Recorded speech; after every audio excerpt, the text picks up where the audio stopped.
Let's go. High five. 1, 2, 3, 4, 5. Rich's Top 5.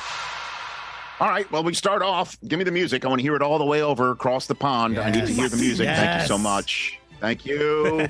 This one, however, to start off is for me. It's not just for me. It's for those in the locker room who want to do something for their offensive coordinator who seemed to somehow, for the first time in his career, unlock the concept of coordinating an offense for a quarterback named Wilson. This is Nathaniel Hackett going back to where he went one and done, or not really one and done, about 2/3 and done. This is the revenge game, if you will. Nathaniel Hackett going to Denver. Sean Payton has already addressed what he said about Hackett's gig and the way he handled it. He's already been asked and answered. He's not even talking about it this week. I'm wondering if Aaron Rodgers is going to show up in a Gilligan hat and sit in Woody Johnson's suite in Denver to watch this one. No snap limits on Breece Hall. This is where he also blew out his knee last year, and Elijah Vera Tucker blew out his pec as well. This is where the Jets season kind of took an awful turn last year. Let's see if they can take a turn and keep the Zach Wilson trajectory upward. I don't recall the last time there were 2 games in a row for Zach Wilson on an upward trajectory. And of course, there's the Broncos, who avoided the dreaded 0-4 start themselves in a comeback win in Chicago. Can they come out and beat the Jets and send Zach Wilson on a spiral and Nathaniel Hackett back into the griddle in New York? This one is a late window or third window on the 4 windows of football on Sunday. That's number 5 on my list. Number 4, it's a paint swapping affair. Every single time the Pittsburgh Steelers take on the Baltimore Ravens. And this one should be no different. Kenny Pickett. Everybody thought he was going to miss some time, but no, he turned Mitchell Trubisky into Brock Osweiler watching Peyton Manning run out on the field. He's playing. And Lamar Jackson and the Ravens thought they were going to have a game in division on the road for the second straight week and see a backup quarterback. That's not happening. What's going to happen when Kenny Pickett, in front of all the terrible towels waving in Acrisure Stadium, Baltimore sends Lamar Jackson into this stadium? What will happen when the Ravens and Steelers take on each other? And if the Steelers win this one, they're back above 500. If not, obviously they're under 500, and the Ravens will be 4-1, striding atop this division like a colossus. By that I mean they will have won 3 of their 4 games, all in division, all on the road. They already have wins at Cincinnati and at Cleveland in their back pocket.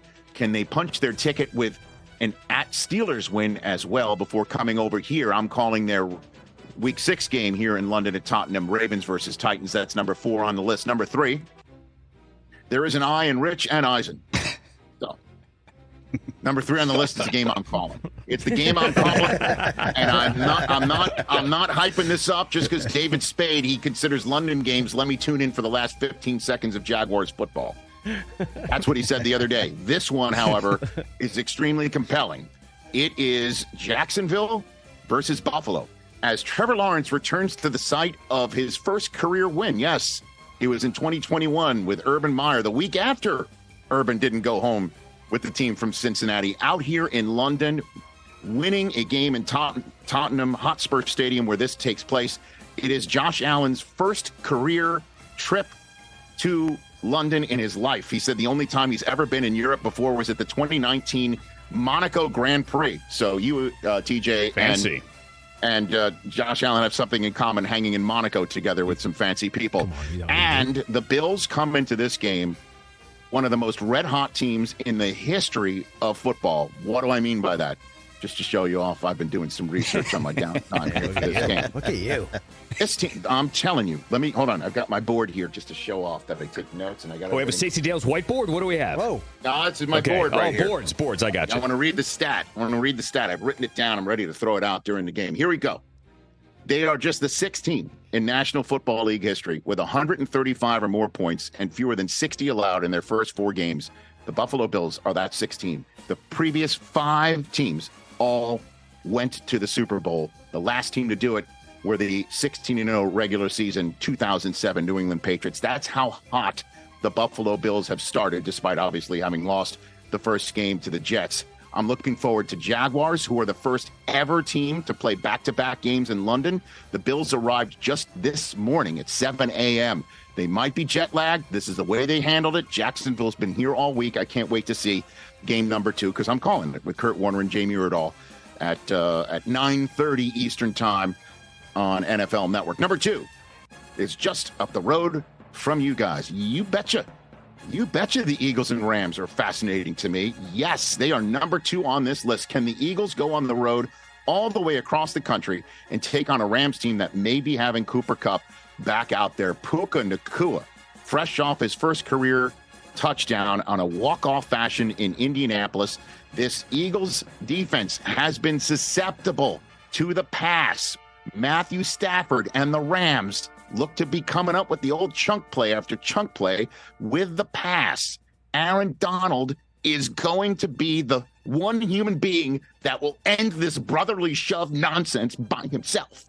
Go ahead and try and shove Jalen Hurts towards Aaron Donald. I can't wait to see that play alone. That's number 2 on this list. And the number 1, TJ Jefferson, it is that game. Go. Cowboys 49ers. I mean, that's basically that all needs to be said, but we all know the 49ers are tops on my power rankings list. They are atop many other such lists. Brock Purdy versus Dak Prescott.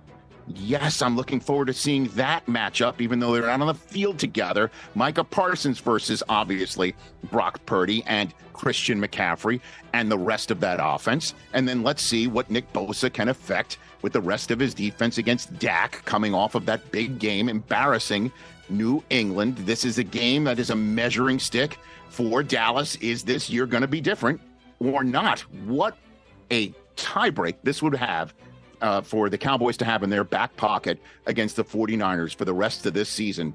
It would be huge. It would put Dallas on a different pedestal just 5 weeks in, or the 49ers will just basically crush their hopes. That's my most intriguing game of week number 5. You think we need one more? Okay, I hear it. We'll get one more. I hear George. I think you get one more. This is it. This is one more. Okay. I got one more. Let's go. Chiefs Vikings. Now then. Hear me out. Not Saints Hear me Patriots. out. Like, what are we No, doing? you know where we're going. Yes.